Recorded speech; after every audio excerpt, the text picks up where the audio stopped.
যেখানে শিশুদের শিক্ষা দেওয়ার কথা সেখানেই রাজনৈতিক নেতাদের আড্ডা বানিয়ে ফেলেছিল তৃণমূলের পার্টি অফিস। দীর্ঘদিন ধরে শিক্ষা প্রতিষ্ঠানে চলছিল পার্টি অফিসের একাধিক কাজকর্ম। এমনই চিত্র দেখা গেল বাঁকুড়া জেলার জয়পুর ব্লকের উত্তরবার অঞ্চলের আমলাশোল গ্রামে। এলাকাবাসীদের দাবি, বহু বছর ধরে শিশুদের শিক্ষা প্রতিষ্ঠান অর্থাৎ অঙ্গনওয়াড়ি কেন্দ্র রীতিমতো তৃণমূলের পার্টি অফিসে পরিণত হয়েছিল। আর এই অবস্থায় ক্ষুব্ধ ছিল এলাকাবাসীরা। বহু চেষ্টা করেও কোনো সুরাহা মেলেনি, এমনই দাবি এলাকাবাসীদের। কিন্তু রাজ্যে সরকার বদল হওয়ার পর বদলালো সেখানকার পরিবেশ পরিস্থিতি। আজ সকালে বদলে দেওয়া হলো আইসিডিএস সেন্টারের চিত্র। আজ থেকে চলবে নির্বিঘ্নে পঠন পাঠন ও শিশুদের পাঠ্যদান। আজ এলাকার বিজেপির কার্যকর্তারা সেই অঙ্গনওয়াড়ি কেন্দ্রে গিয়ে তৃণমূলের দলীয় পতাকা থেকে শুরু করে বাক্স সমস্ত কিছু বার করে ফিরিয়ে দেওয়া হয় শিক্ষা কেন্দ্র। শুধু শিক্ষার জন্যই ব্যবহার করা হবে এমনই বার্তা দিলেন সেখানকার বিজেপি কার্যকর্তারা। রাজ্যের মুখ্যমন্ত্রী নির্দেশ দিয়েছেন যে কোনো সরকারি জায়গা দখল করে বিভিন্ন অসামাজিক কাজ বরদাস্ত নয়। মুখ্যমন্ত্রী শুভেন্দু অধিকারী সুরে সুর মেলালেন কতুলপুর বিধানসভার বিধায়ক লক্ষ্মীকান্ত মজুমদার। তবে আইসিডিএস সেন্টার জবরদখল করে তৃণমূলের পার্টি অফিস ঘটনার কথা এক প্রকার জানতেন না শিশু শিক্ষা কেন্দ্রের সুপারভাইজার। তিনি বিষয়টি জানার পরই দোষীদের বিরুদ্ধে ব্যবস্থা গ্রহণের আর্জি জানান এবং তিনি বলেন শিশুদের শিক্ষাদান কেন্দ্রে শিক্ষাদানই হবে, সেখানে কোনো অসামাজিক কাজকর্ম মেনে নেওয়া হবে না বলেই জানান গোপা মুখোপাধ্যায়। তিনি কি বললেন চলুন শোনাবো আপনাদের।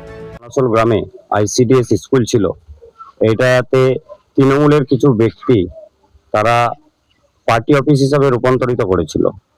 সেই জন্য আমরা এর ভিতরে কিছু দলীয় ফ্ল্যাগ তৃণমূলের এবং তৃণমূলের কিছু ডকুমেন্টস যা একটা বাক্সর মধ্যে ছিল সেই সমস্ত কিছু আমরা বাহির করে দিলাম এবং আমরা দিদিমণিকে জিজ্ঞাসা করলাম যে ম্যাডাম, আমার এই আইসিডিএস স্কুলে যে বিগত 15 বছর ধরে তৃণমূলের লোকেরা এখানে পার্টি অফিস রূপে রূপান্তরিত করেছিল, এটা কি আপনি নিজের ইচ্ছাকৃতভাবে তাদেরকে দিয়েছিলেন না আপনাকে জোর করে নেওয়া হয়েছিল?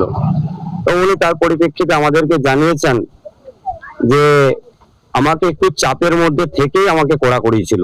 যারা নেতৃত্ব আছে, পার্টি অফিস মুক্ত স্কুলের জায়গায় রেখে দিলাম। সমস্ত সমাজ বিরোধী আছে যারা এরকম সরকারি সম্পত্তিকে জবরদখল করে রেখেছে, অধিকার করে রেখেছে, সরকারি কাজে বাধা দিচ্ছে, যারা অবৈধভাবে বাড়ি নির্মাণ করছে তারা কিন্তু সাবধান হয়ে যাবে।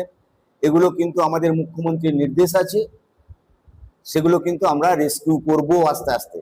আসলে এটা আপনাদের কাছে আমি যে শুনছি, আমার মনে হচ্ছে আমি এটা প্রথম শুনছি। এটা আমার কাছে কোনো খবর ছিল না, বা আমাদের কাছে আমরা এটা জানতাম না, কোনো খবর ছিল না। এখন আপনাদের কাছে আমি এটা শুনলাম, আমরা অবশ্যই এটা দেখবো এবং অঙ্গনওয়াড়ি কর্মী সহায়িকাতে আমরা শোকজ করে তার উত্তর নেব। একদম ঠিক কথা, স্কুলের বাচ্চাদের জন্য ইউজ হবে।